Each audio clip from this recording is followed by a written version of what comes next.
One. Welcome back to the Football Martin channel. Thank you very much for tuning in. A very, very happy new year to every single one of you. I hope it is an amazing 2025 for every single one of you. Best wishes to you and your families. We're going to kick off 2025 in a little bit of style here on the Football Martin channel, because I'm going to sit down with one of my favourite writers around Southampton Football Club, a man that writes a weekly blog on Southampton and each game. Glenn de Decor, you will know very well if you're a regular viewer or listener of the Total Saints podcast. Glenn is one of my favourites, without any question, when it comes to listening and reading about Southampton. And I've invited him on the channel today because I want to sit down at the halfway point in the season and get his thoughts on what's gone on and what must happen. How does 2025 look for Southampton Football Club? And there's no better man to sit down and chat to about the season so far and where we go next, other than Glenn. So a massive welcome to Glenn de Decor, the writer of League One -10. It's great to be with you. I wanted to sit down with you today because obviously I'm a massive fan of reading your weekly blogs, and I love it, and I love your honesty, and I have to say I just get engrossed week after week with what you got to say. So I just wanted to bring you on camera. I know you're on Total Saints podcast, but it's just you and me. Yes. And I just wanted just to chat to you. I want to start off with this season. Do you feel it's been the perfect storm for disaster? I read this the other day. Somebody said it's a perfect storm for disaster. Russell Martin's style of football, the Premier League, Saints, Sport Republic and transfer windows. Has it all come together just to create a horrific storm? Short answer, yes. But the more nuanced answer is it shouldn't have come that way. You know, it shouldn't have ended up being that way. We kind of knew all these things were coming. We should know the strength of the Premier League. We should have known what sort of standard players we needed to recruit. Russell Martin should have known that he wasn't going to be able to play his purest style of football that he likes. He should have known that he was going to have to adapt. So there's lots of things that should have been known. That it just seems like the warnings and all the potential problems have almost been ignored. It's almost like we won the playoff final and everyone thought that goodwill and Russell Martin being a nice bloke was going to was going to be enough in the Premier League. But as we found out pretty quickly, it is brutal. And if things begin to gang up against you, and if you make mistakes, particularly with your recruitment, then it comes down to the manager to do the best with what he's got. And Russell Martin didn't really, and that's the bottom line. How he ended up getting sacked when. At the start of the season, no one would have wanted it to sort of like turn out that way, but that's the way it happened. And yeah, I think yes, it is a perfect storm, but we've certainly contributed to our own demise. Really, it's not. I always think the term perfect storm is it's things you couldn't help. Yeah. Maybe I'm reading too much into that, but I think there are a lot of things that everyone from Sports Republic to Russell Martin to some players to the recruitment, everything really could have been done so much better. We had a golden opportunity coming up this year to try and obviously cement our place in the Premier League, but all we've done is put our ankles in cement, really, and yeah, and that's the end of that. So and the damage that's done. I still think he was so naive to come into the Premier League and to watch what the three that did last season all get relegated. This could be a massive catastrophe for the Premier League, because I see the three. I know you probably agree. The three that come up probably all go down again. It's very much looking that way. But the fact that Leicester are trying to do what we were doing at the start of the season, they're all coming up thinking that they can play attractive, pretty football and not prepared to scrap and dig out results. I find it just insane that you're not going to try and stay in games and try and battle and try and fight and try and find ways to win games. Sometimes it's going to be nasty. Sometimes it's going to be ugly. You're never going to come up and play free-flowing, wide open football like we tried to do. It was so naive. It's infuriated me. I think all of the 3 promoted clubs have different things going on.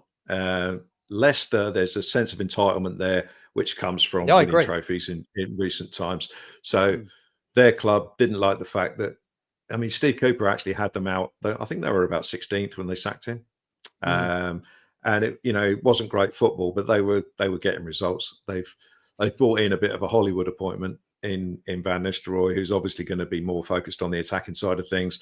And now they're letting in loads of goals, and they've dropped into the bottom 3. And yeah, I mean, that's a difficult one for them. I think because of the success they've had in recent times. I mean, the team that's, I think, best equipped out of the 3 to survive is probably Ipswich. And that's not much to do with the quality of players, but, they went into the championship season, having been promoted out of League One. They knew they had to battle for every result. And so they have that quality, which they honed throughout last season, and they've taken it into this season. And yes, the quality of the players is going to see them struggle, but they seem to find a way. If there's a chance to get over the line, there's a good chance they will do it. And then you come to us, where if there's a chance for us to get over a line, we'll trip over the line. We won't do anything. And we went into it with this, as you said, this sort of naive idea that we could play like Manchester City and get enough results that way. And whilst the principle is admirable, the reality, never going to work. Yeah, and we've picked up 6 points from 19 games. We're at the halfway point. Is it worse than what you ever expected? Because for me, I never ever expected us to be sat here at we're just after Christmas, start of a new year, 2025, after 19 games with just 6 points. I never for a minute thought it's pathetic, to be honest. I mean, I think it's the way the league is going. I mean, you touched on it there about the Premier League as a whole. Everyone's talking about us in context of Derby's record of only getting 11 points, and obviously we're halfway and we've only got 6, so it's very much on the cards. I don't think we'll get less points than Derby got at the moment, but it's a matter of time before someone does. The way things are going. If it doesn't happen this year, it could well happen next year with if a team finishes 6th or something, comes up through the playoffs, then you could maybe see it happening. And the chasm between the Premier League and the Championship is just, it is getting wider and wider. Some would say it's by design, because they're trying to make a closed shop almost. And we were part of that vote when they introduced these PSR rules. We voted for it and then dropped out of the league, so that was really clever. And that's made it more difficult for us to spend the amount of money that you need to spend to stay up. But it's so hard to compete, isn't it? It's so hard. Oh, very much so. Very much so. And you've got to get decisions right. Yeah, and if you can't compete financially, you have to compete on the pitch with finding ways to win football that might not always be attractive, isn't it? You've got to work like you say about Ipswich. They've worked with maybe not a great group of players, but they're digging out results. You look at Spurs; they've beaten Spurs and Chelsea, 2 teams that we conceded, between the 2 of them, 10 goals. It's unreal, isn't it? But all they've done is try and stay in those games. Dig in. Yeah. It wasn't pretty at when they went to, we're about to say White Hart Lane, but when they went to Spurs, wasn't pretty at Spurs, and it certainly wasn't pretty the other night from the highlights as well. But they just hung in there, and they got someone in Delap and Hutchison who've got a little bit about them, and they will get results, won't they? Because they sit in games. Well, they've got, Liam Delap was a player that was linked with us in the summer, and for whatever reason we didn't sign him, probably financial. I think I've heard him say that Saints didn't show that they sort of wanted him enough. Now you looked at Liam Delap's record in the Championship, and it wasn't fantastic. And but what Ipswich have done is that they've recruited him probably with an eye on, okay, well, we'll have him in the Championship if we get relegated, and they may well. And funnily enough, the chances are now they probably won't, because enough teams will have looked at him and gone, actually, this guy's only going to get better and better. But the bottom line is was a great bit of recruitment by Ipswich when maybe other teams, including ourselves, passed on that one almost. And Hutchison is another sort of good, dynamic, skillful, sort of relatively strong player in the top half of the pitch, and that is where we are struggling. I mean, everyone knows our recruitment at the top end of the pitch has been awful, and so you need to stay in games. You need to be dogged and stay in games defensively and not give goals away. Oh, hello. So you got to not give goals away, but you've also got to carry some sort of threat at the other end. And for a long time this season, it seemed like in some games we could defend okay, but that meant we didn't attack at all. Other games we maybe played with 3 forwards and we'd score a goal or two, but we let in 3. And there was always this undercurrent of chucking goals away, basically making it so easy for the opposition to score. Yeah, that's been the biggest thing, isn't it? We've conceded so many goals. But what's the goals against now? 39 goals against. I think goals against is the only sort of stat we're not bottom of, apart from possession. I think goals scored, we're bottom. Most defeats, least wins. Yeah, it's been bloody awful, to be honest. Recipe for absolute disaster. They asked a lot of Cameron Archer, didn't they? To bring Cameron Archer in to be the replacement for Shay Adams. Scary if they thought that was his replacement, because he's a young lad and he's 22, showed a bit of promise, but a huge ask to bring him in and think, oh, well, there you go. We're going to need 15 goals from you this season. It was never going to happen, really. And he's the wrong profile of player. I mean, when you play for a team like Saints, or any sort of bottom half Premier League side, you very rarely get the chance to play as a front 2. So you've either got to be able to play up front on his own, which he can't do because he just doesn't have the physical strength for it or the hold up play, or you've got to play from a wide area, which we haven't really seen him do as yet. And to me, Archer was an upgrade on Adam Armstrong. Yeah, massively. But the fact that but it's this, the same sort of player, same profile player. He's good at the same things as Armstrong, bad at the same things as Armstrong, but he's a better player. But to expect him to come in and replace Shay Adams and do all the donkey work, holding the ball up, laying the ball off to other people, ridiculous, unrealistic. And then you come down to Brereton and Diaz as well. I mean, God knows what that was about. But terrible. He's obviously physically bigger, but he can't play as a central striker. So he plays off the left along with the other. He doesn't have any pace, does he? Neither. Yeah. He's got no pace. Not really. Not really. Joe Tessam said the other day, he was saying his touch for a professional footballer, he said, was awful. This is coming from an ex-pro. He said his touch is awful, and he said he doesn't have any pace and he can't beat a man. He said so. He can't. You think what was he brought in to do? It's really, really bizarre. So it looks like he'd get shipped out, doesn't it? By the looks of it, he'd go in this window out on loan, or they would try and move him. If we're fortunate, he'll probably be one of those players that will hang around on loan at other clubs, and he'll still be on our books, and we'll never sort of like manage to get rid of him until his contract ends or whatever. But maybe Sheffield. I mean, there is. It's a very real possibility that Sheffield United might want him because they're near the top of the Championship, and obviously he did well there last year. But he was the one forward player we signed that you kind of thought, okay, at least he's got a bit of a record in the Premier League. I mean, it wasn't much of one.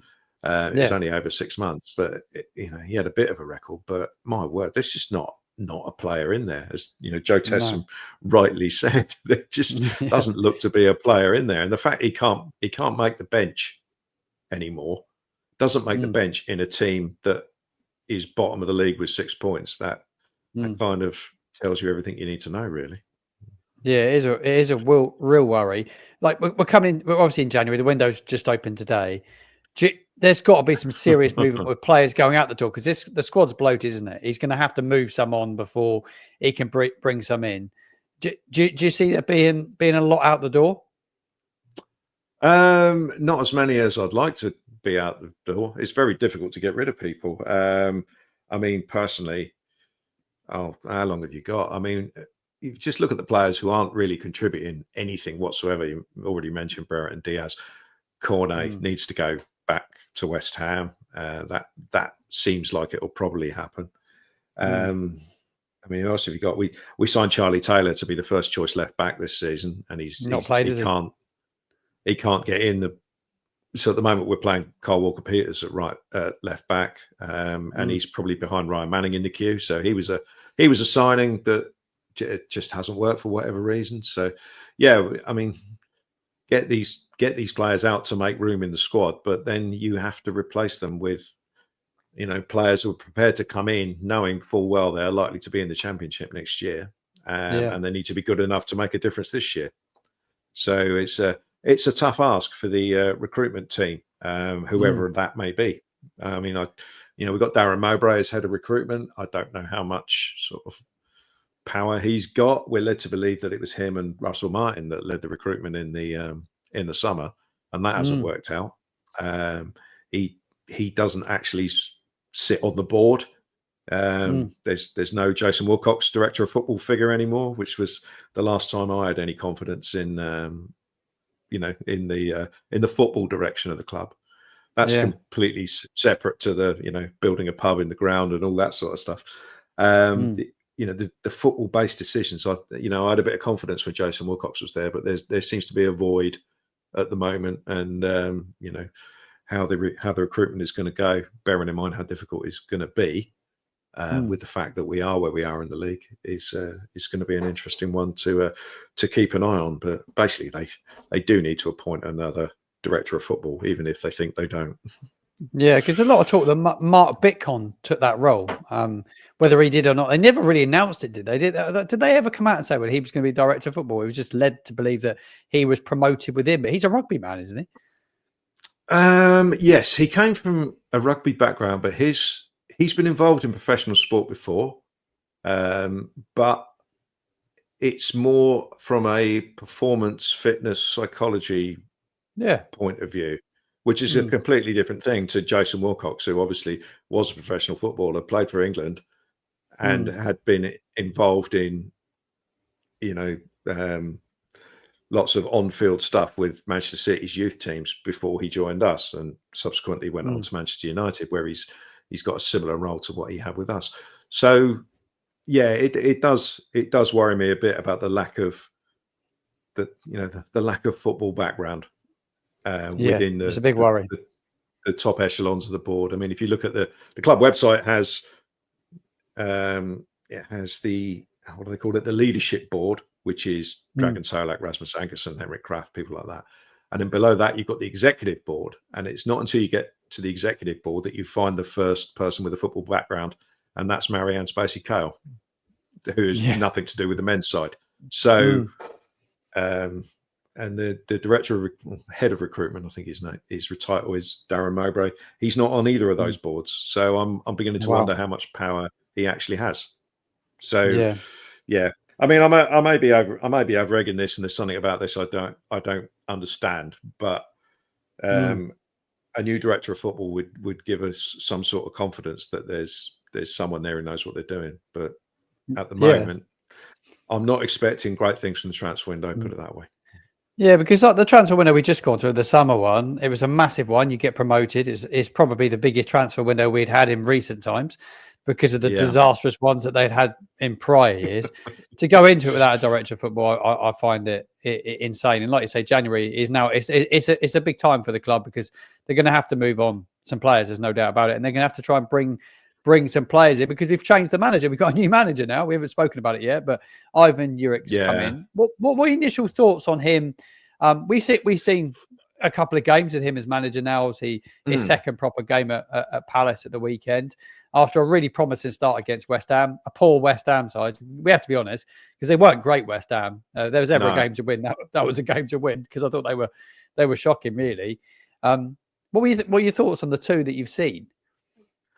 The West Ham game, I think I got the same opinion as most other people, in that it was refreshing to see us, pressing and winning the ball back. The defending, the three centre backs were really tight to the forwards. The midfielders really got about the park and worked as hard as they possibly could. There was never any sense of, oh, he's just having a breather here. It was really sort of full throttle. We we created a load of chances and a load of incident in the West Ham penalty area, which under Russell Martin, we just didn't do. You know, we had so many games where we went 60 minutes without having a shot, and terrible. If you think about the one of the worst games this season was Bournemouth away, where we were 3-0 down.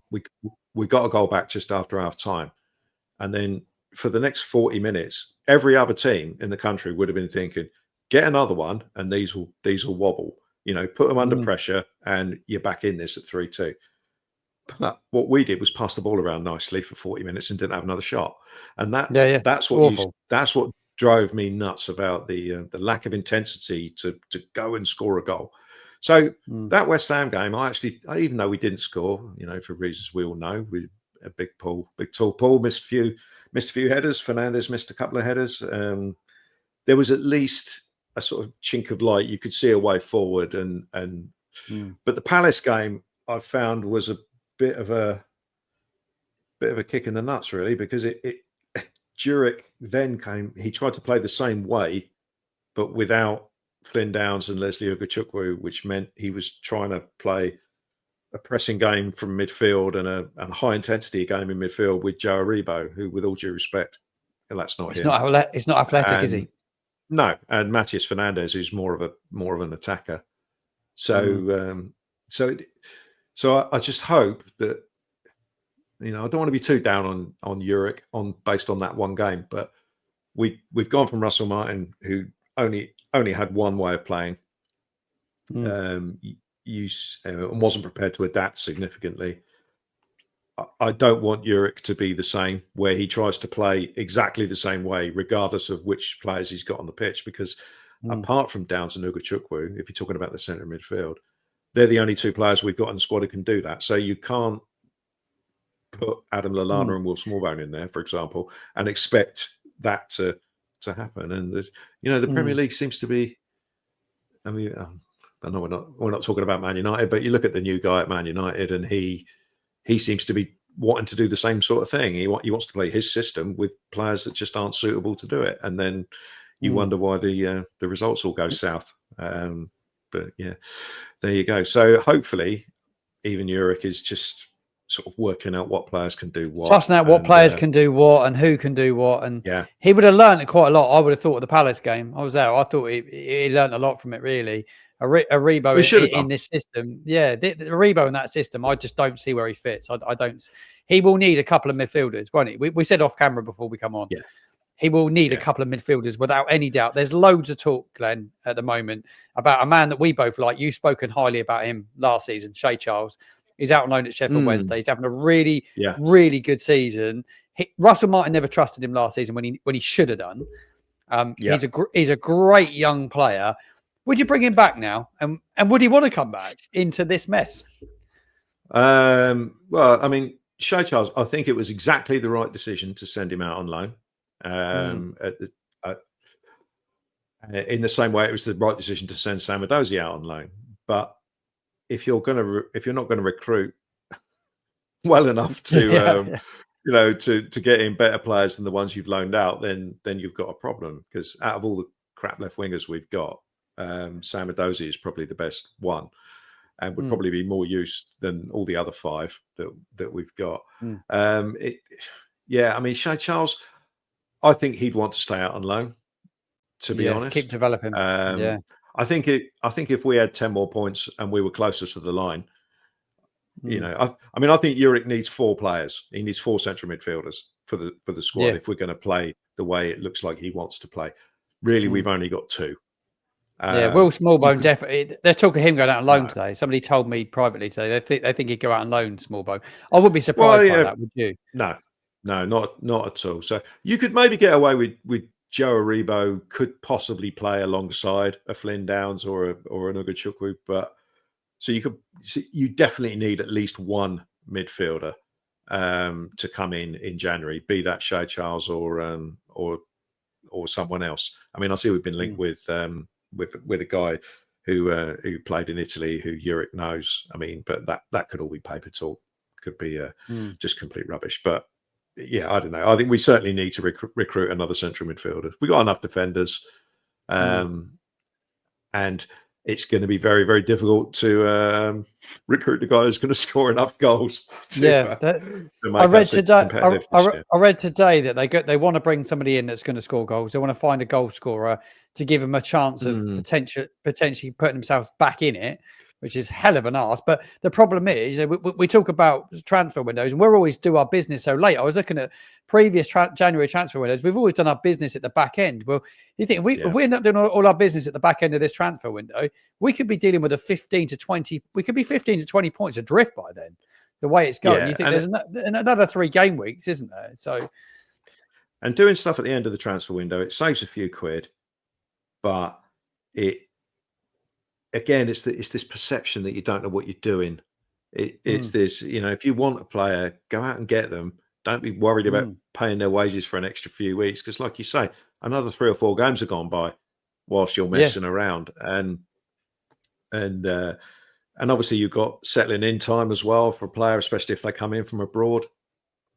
You need to get things done early. You would hope they would know who they want and what profile of player they want to bring in. But do they know that? I mean, gone are the days when we signed, was it Sadio Mane and Toby Alderweireld? We signed them on the last second.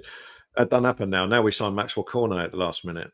And how well that's worked out. So they need to get themselves sorted, and they need, if they're going to do any business, because there's an argument for not doing any and just saving the money.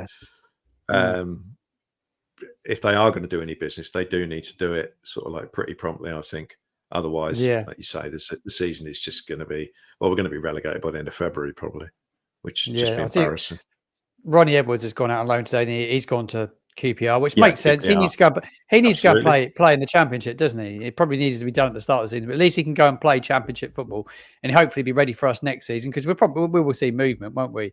Do you see Bella Kopchap going out? It's somebody we've tried to get rid of for the last 3 windows. He's still at the football club. Failed a medical in the summer, didn't he? He's come back. Maybe he sulked for a bit. Wasn't very happy. This manager seems to want to potentially give him a chance. Give him yet another clean slate. Another one. Well, you've got the 3 guys that are playing at the moment. You've got Jack Stevens, who, like it or not, is still there, and you've got Bella Kopchap. We're obviously going to play 3 central defenders, so you probably need 5 in the squad to cover that position. Bella Kopchap, I think we're going to struggle to sell him because he hasn't played. And we're not going to let him go for no, and we're not going to let him go for 2 million quid or something. So the only way we're going to get any money is for him to sort of play some minutes, I think. And it should be a win-win for both parties, because he's got to think, okay, if I ever want to get out of Southampton, I've got to put in some performances and get myself a move back to Germany or wherever it is he wants to go.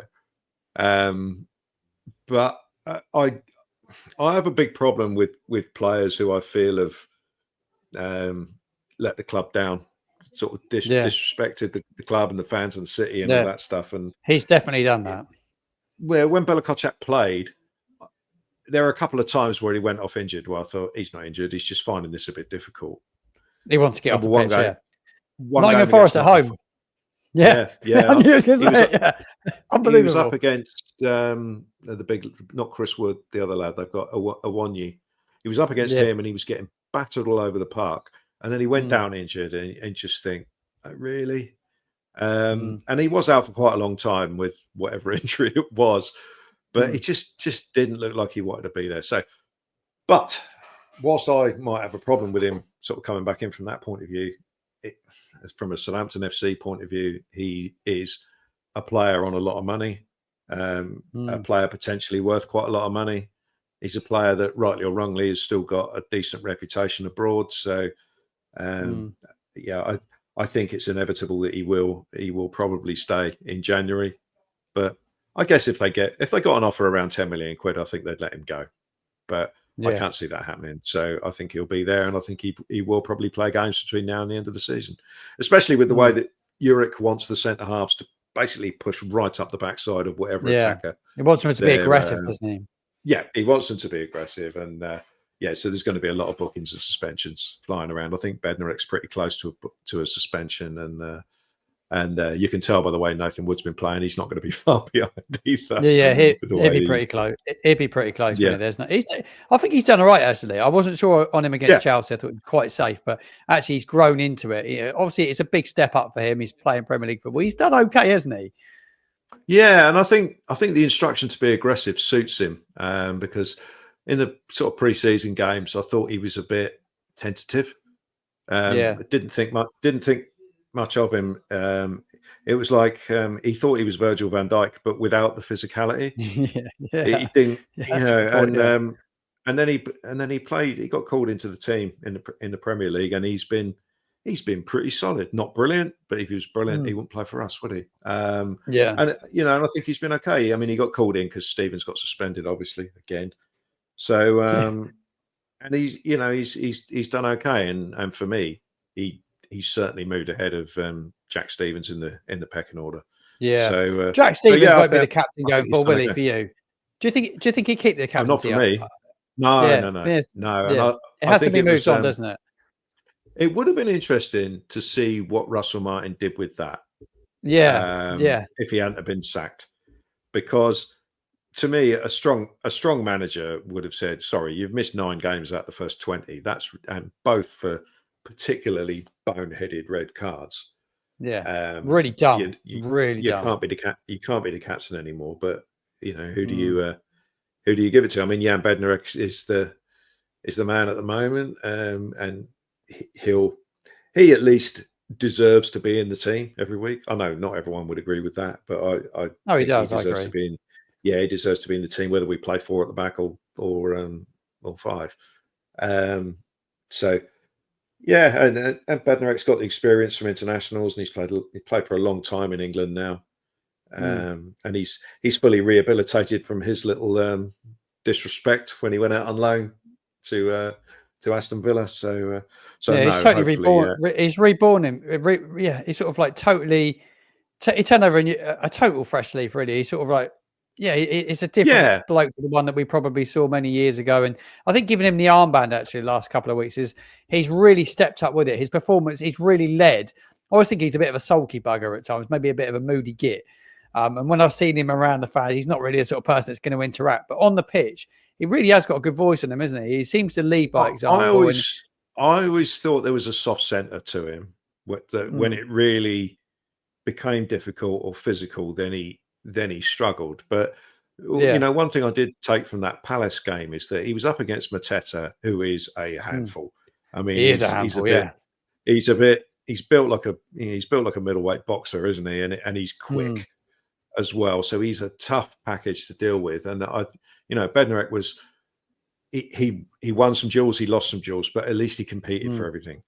And I wouldn't have had him down for always sort of like competing for everything. And he, because he was the captain, it seemed to mean something to him. And so, I'd be in favour of him keeping the armband. And hopefully, it's funny. Apart from the stupid goals we were giving away with the suicide ball playing out from the back, I never really thought defence was our problem this year. I've always thought I was the same. I've always thought it was going to be the front half of the pitch, and but we made the defence our problem as well by playing so wide open. To have a fourth choice goalkeeper be told to play how he played against Chelsea and to be so wide open like we were. People were paid millions to select that team. My best mate said to me the other day, he said, Martin, they were paid millions of pounds to set up our team. He said, and to make us so wide open. It was incredible, really. Like you say, that defence isn't that bad, really. Look at Walker Peters has played for England, Bednarek, Poland, Taylor Harwood-Bellis has played for England, England under 21 international. Yuki Sugawara is a Japanese international.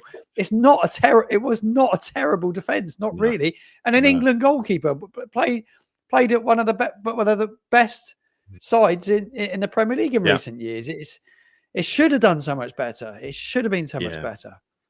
I think that's Russell Martin never picked. I mean, I I personally think we needed to go with a back four. Yeah. To get the balance of having another player who could put further up the pitch to try and score Another a few one in goals. midfield. Yeah, someone to attack. Yeah. But you can only have a back four if you're going to pick the same back four every week, which we didn't do, chopping and changing the fullbacks. Remember, Walker Peters got left out some games.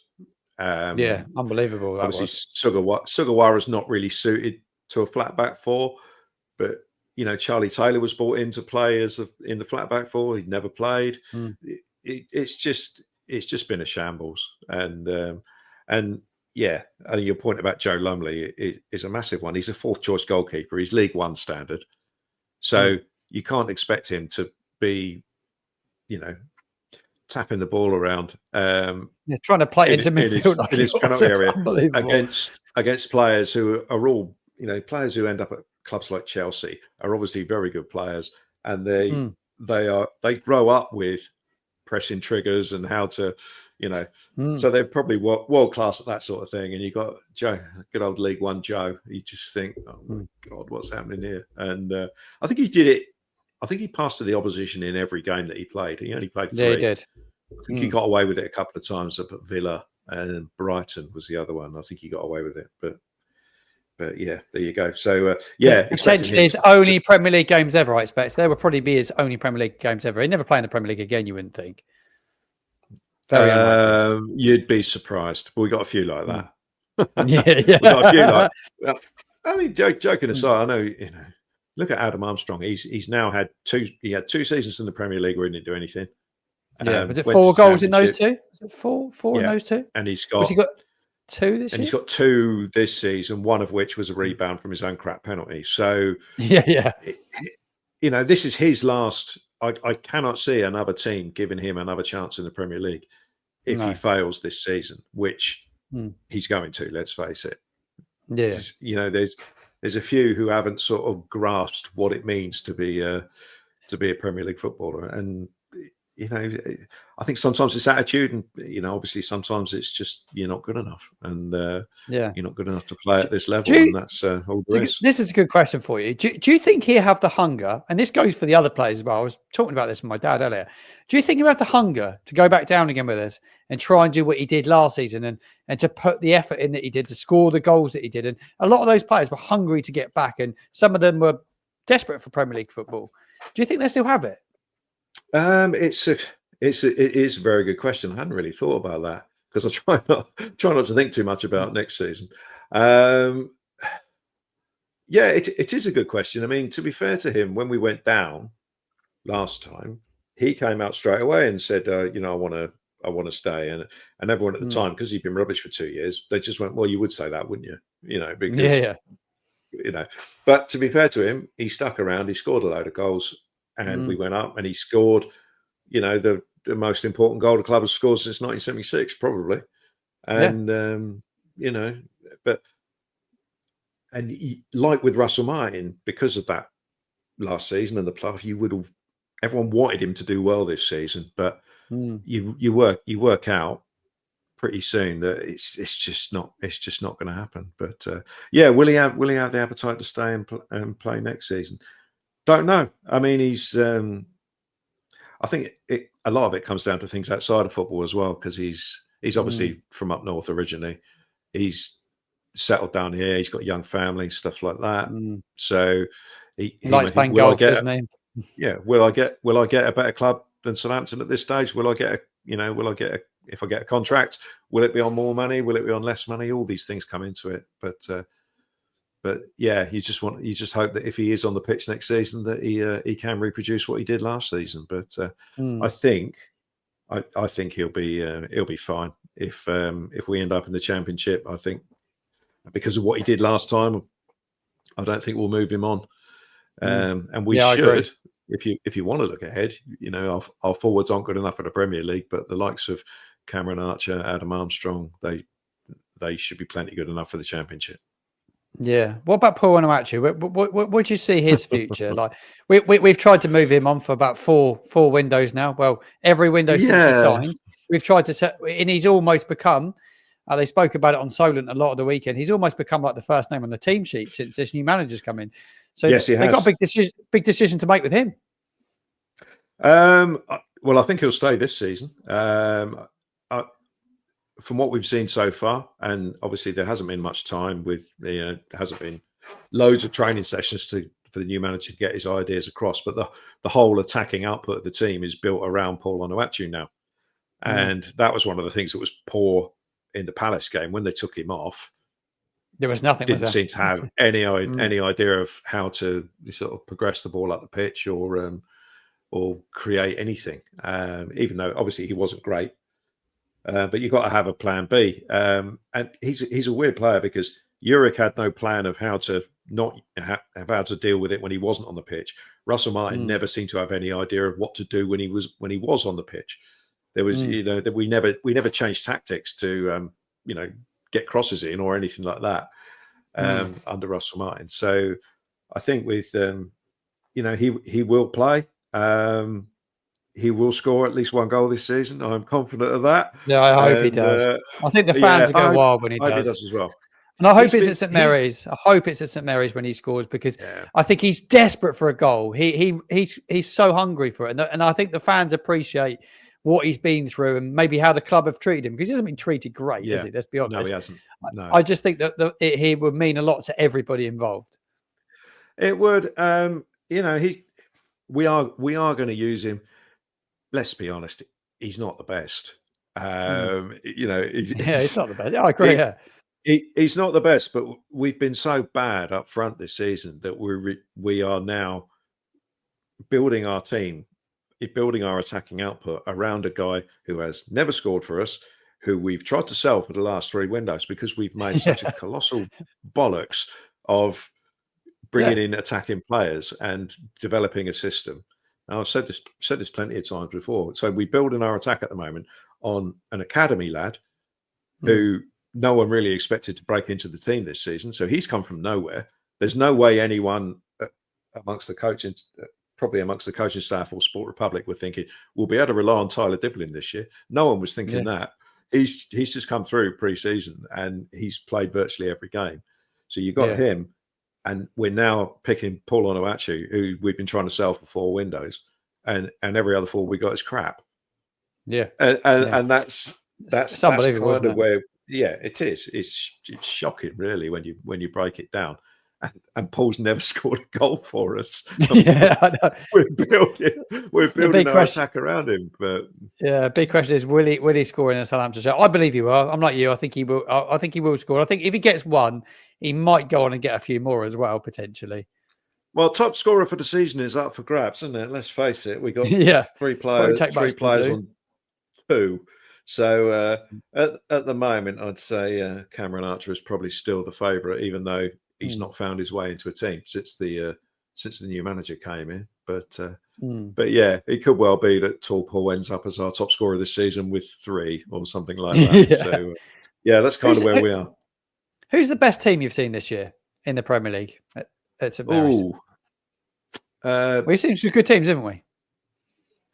Yeah, we have. Bear with me a second. I'll just have a look. Who did I think was good? I spoke on camera a bit about Spurs and Chelsea. Chelsea, it's hard to judge the Chelsea game because we were so weak in terms of like what was available against Chelsea. Yeah. But even with their second string, they were just so good, like so good. It doesn't look like they're in 2 leagues above us. Yeah, I mean, I'm forgetting the games against us. The best team in the league by a long, long way is Liverpool. But they seem to have a bit of an off day when we played them. It was straight after an international break, and they didn't seem to be quite on it, and we played pretty well that day.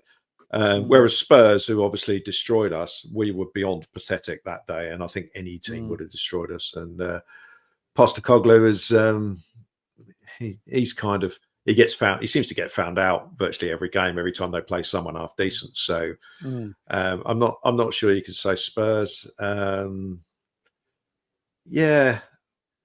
mean, the best performance against us was Chelsea, but as you say, they weren't up against much. We had a League One / Championship team out that day, and we got buried.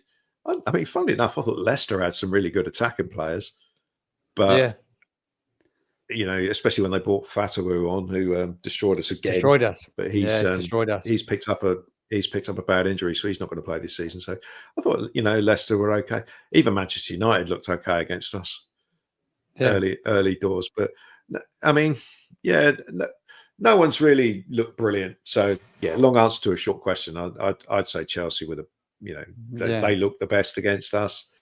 But you can tell Liverpool they're a class apart this season. They're winning, won't they? Liverpool for me are winning. Oh yeah, by quite a long way, because there's so many teams who you would expect to be challenging them, who are not having great seasons. I mean, Chelsea are transitional this year. Arsenal will be the closest challengers, and obviously Manchester City are having a shocker. So yeah, maybe Arsenal will get close to them, but I don't see it. Yeah, 3 to go down for you. What's your thoughts 3 on that? down there at the moment.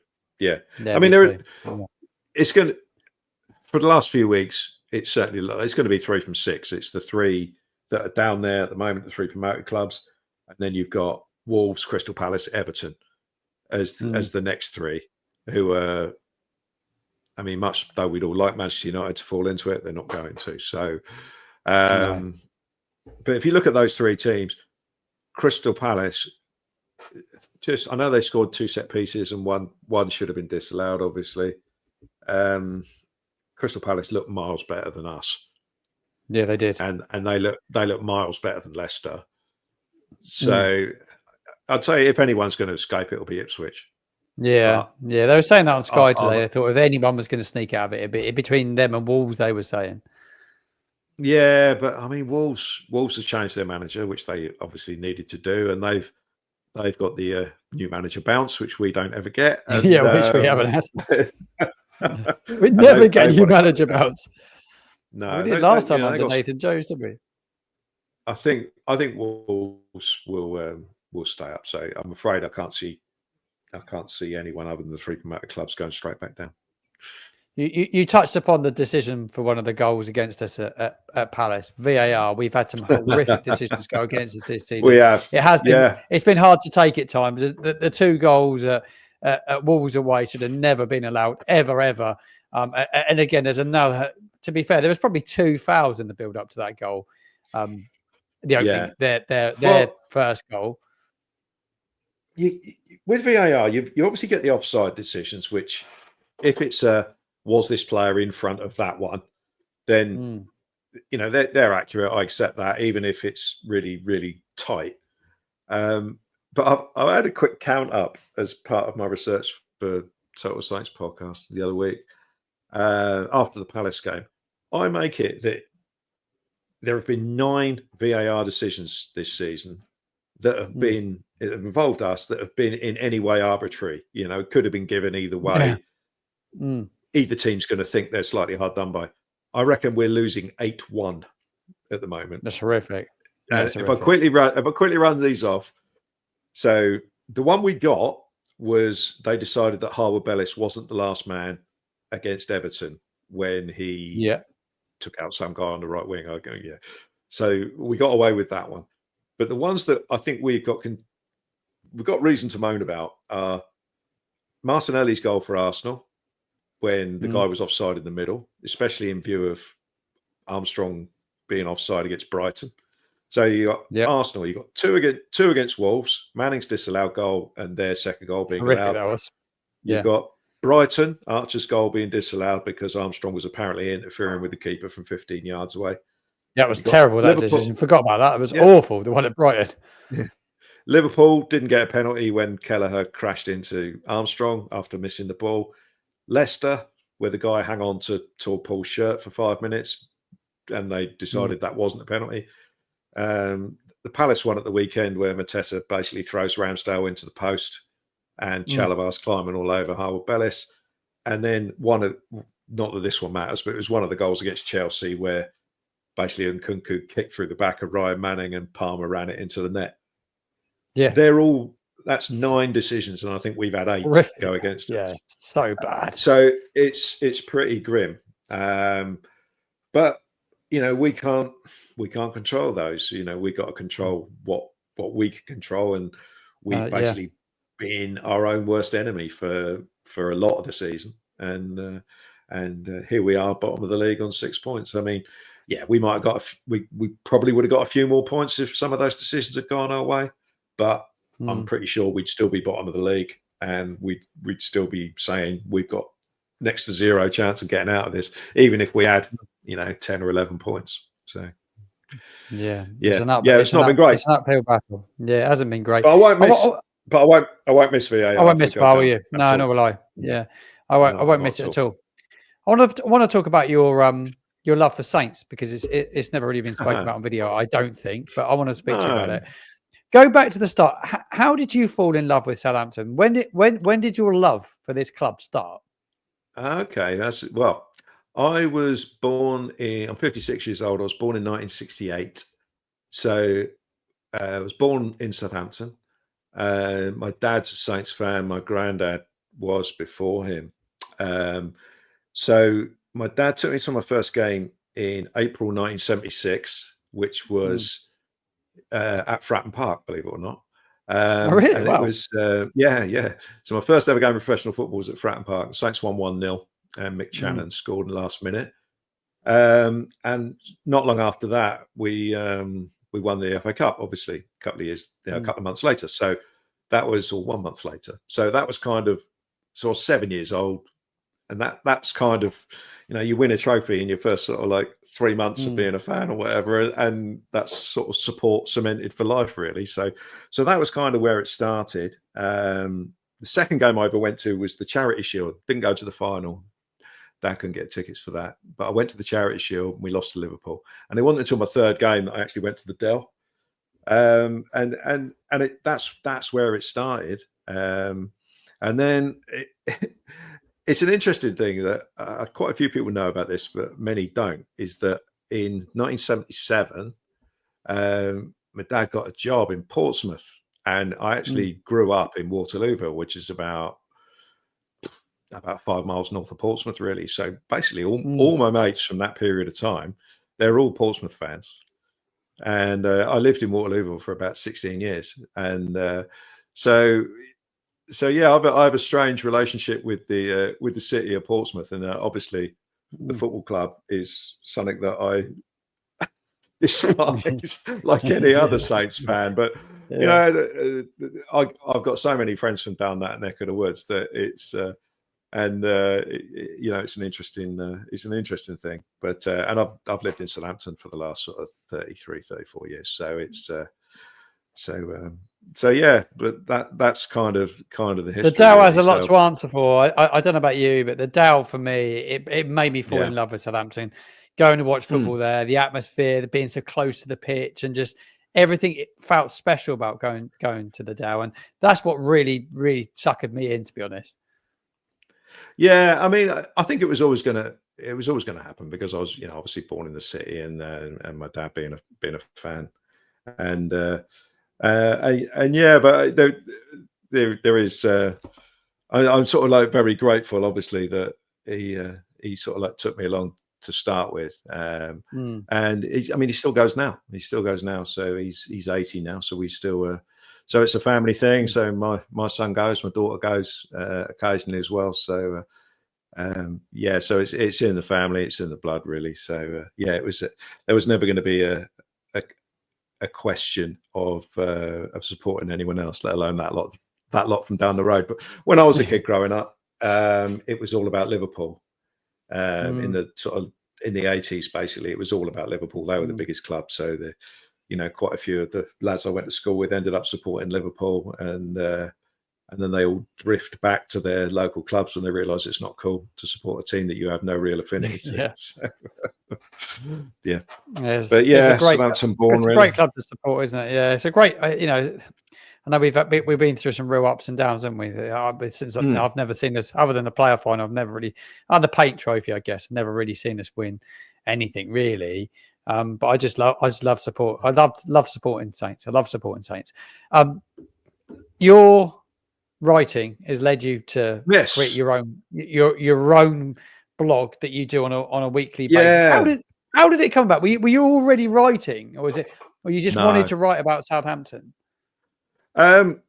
again, this is a work-related story. So I was working in Dublin, in Ireland, and I was gradually turning into an alcoholic. You shouldn't joke about this, but no, I was basically finishing work at 4:30 every day, and there was nothing to do apart from go to the pub. And I was just spending so long in the pub, so then I started going on walks and things like that. And I just wrote a funny little travelogue thing about walking around Dublin. And one of my mates in Ireland just said to me, "Oh, this is, you've obviously got a bit of a flair for this. You should sort of like write about something else."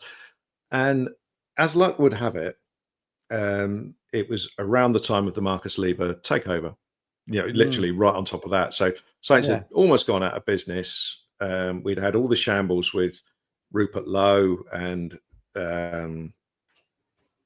Mr. Reform and and all that, and it had been a sort of like pretty grim time, because every time, I mean, Saints obviously were going down the leagues, minus 10 points, and every time Saints were mentioned, it was always to do with something off the pitch. And I thought, I'll just fancy writing about what's going on the pitch. And then the season started, and I sort of did that. Little did I know it would become 16 years later. It would be the monster that it's become, really. And originally, do you remember when Cortese came in and he said, "Oh, we got a 5-year plan," and I actually thought, "Oh, I'll do the 5 years and see where we are." And then 5 years led to another 5 years, and then another 5 years, and here I am. So so that's kind of where it started. It was wandering around the streets of Dublin, which is quite bizarre when you think about it. It's loved by so many. I don't think you probably don't see the appreciation from people, but for me, the minute I see your tweet, I'm straight on it. And I read it within minutes of you tweeting it, and I won't be the only one. There's thousands of us that read it and enjoy it, and I think the one thing for me, we can all relate. We can all relate to it, Yeah, it's really nice to see when. Because you've got various sort of metrics that you can see where people have clicked on it and stuff like that, and it's the most appreciation usually comes from people who are in Australia or Canada or America or somewhere like that, where there's a market for it, if you like, because people don't read. A lot of people don't want to read the sort of sanitized sort of club media stuff, which is all they don't. Just all very safe. And the national media doesn't really cover Saints particularly well. We're always the other team in the game sort of thing, that's between Saints and one of the big clubs sort of thing. So I'll get a lot of comments like that, and it's nice to see something sort of like coming from fans that's kind of real and that's all I try to be, really. I mean, it was described to me as like the bloke down the pub type of things. Yeah. And I take that as I think that could be seen both ways. Maybe it's like I'm drunk and incoherent, but no, I take that as a compliment. That's kind of where I'm coming from, really. But I mean, through that and through the Total Saints podcast stuff, I certainly don't think I'm any great authority on the game or anything like that. Just a bloke with a big mouth and an opinion. I don't think so. People enjoy your no, without any question. I think you make a really good point, actually, because you can read all the club bits and, like you said, it's all very safe, they're never really going to give the thoughts to the fans. But like the fans in Australia and New Zealand, that's one thing they all tune into my channel is because they love feeling it and seeing it through our eyes. You're seeing it through a fan's eyes. And like your passion and your love for the club comes through, and people really buy into you and want your opinions, because the first thing I know is I tune into Total Saints podcast because I want to get your opinion. I want to get Steve's opinion. I want to get Alfie's opinion. I want to hear what you've got to say, because you kind of see it as like the authority almost, it's one thing I look out for. I want to see if you're feeling what I'm feeling. Are you thinking what I'm feeling? Am I wrong in what I'm thinking at that moment in time? Yeah, definitely not any sort of authority. I can't. I've done a couple of things on radio before where you get phoned up and someone referred to. I think it was TalkSport. Someone referred to a spokesman. I'm like, get off. It's just no one's opinion is any more or less valid than mine. And I find it. I do find that side of things a little bit awkward sometimes. But it's It's okay. It comes with the territory, I guess. But I just there are times when I sort of question why do I write all this stuff? But yeah, it's and it does become difficult. I mean, I do remember during the Claude Puel season in particular, where every game seemed to be the same, and we'd lose really 0 hard to something. write about. Yeah, after that section after the League Cup final, when the season just died, that was bad. And during COVID, when there was no experience of going to games and everything was just every game was the same experience basically, wasn't it? Sat It was watching it horrible. on the TV, and so that was difficult. But in the main, I still enjoyed doing it. Laugh at my own jokes sometimes, but and that's the most important thing, is you enjoy doing it. Like I enjoy doing this. I'm finding it hard at the moment, though. I think with the amount of downbeat, I think between now and May, it could be hell of a slog for any fan that wants to report on it, talk about it, write about it. It's going to be really difficult because it could be a horrible couple of months ahead. It really could be. Yeah, it's difficult. I'll tell you what, we had an interesting Total Science podcast last week because we recorded it virtually straight after the game, because the Palace game was obviously 3:00 until 5:00, and we went live at 7:00, and I hadn't had time to calm down. You're emotional in it. I hadn't had time to think about it and try and make relevant points. So I was just like, oh, that was probably just angry rubbish out there. But I do try, and I think that's part of being older. I do try and think about, what can we get out of this? What's the other viewpoint that could be had on this? And but it is very difficult, and I think that sort of perspective is going to be very important to get through this end of season. I think from any fan, you need to try and look just beyond the results and what are we trying to do? I mean, and you might not like what we're trying to do. What's the club trying to do? What's Sport Republic trying to do? What is even Uric trying to do? Is he even going to be here next year? All this sort of stuff. There's lots of things to keep you interested, but I think I'm not convinced he'll be here next year. You say that. No, I don't think he'll be here. I don't think he's long term at all.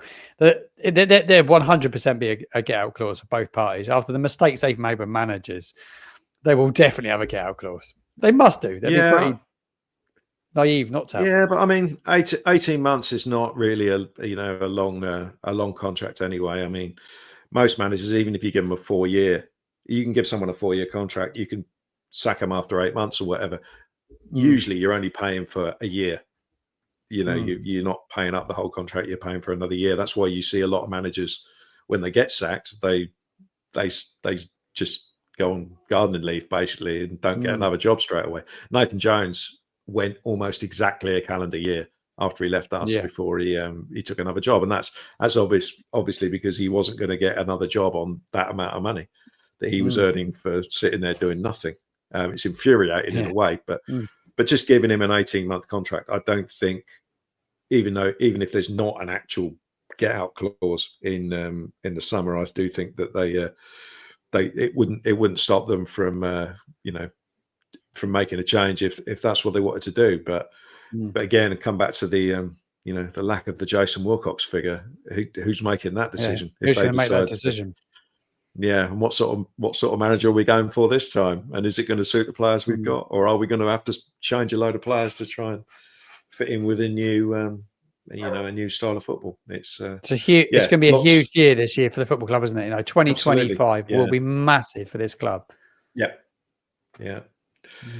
and I think the best we can hope for is to get back in the Championship and be up near the top of it at the this time next year. Yeah, definitely. Glenn, it's been an absolute blast. I've loved your time. I've loved your company. No worries, mate. Thank you for coming on. Thanks for inviting me. Thank you. Final take. A massive shout out to Glenn for coming on the Football Martin channel today. Thank you for your time, Glenn. Make sure you go follow Glenn over on X. Link to his X account is in the show notes below. And also a link to Glenn's website, League One -10, where he is regularly writing about the Saints and does a match report on every single game. So make sure you go bookmark his website. That wraps up today's show. I hope you've enjoyed it. Get involved in the comments box below. Do you agree with myself and Glenn of what we've had to say? And give us your opinions in the comments box below. I'll be back with another show on the Football Martin.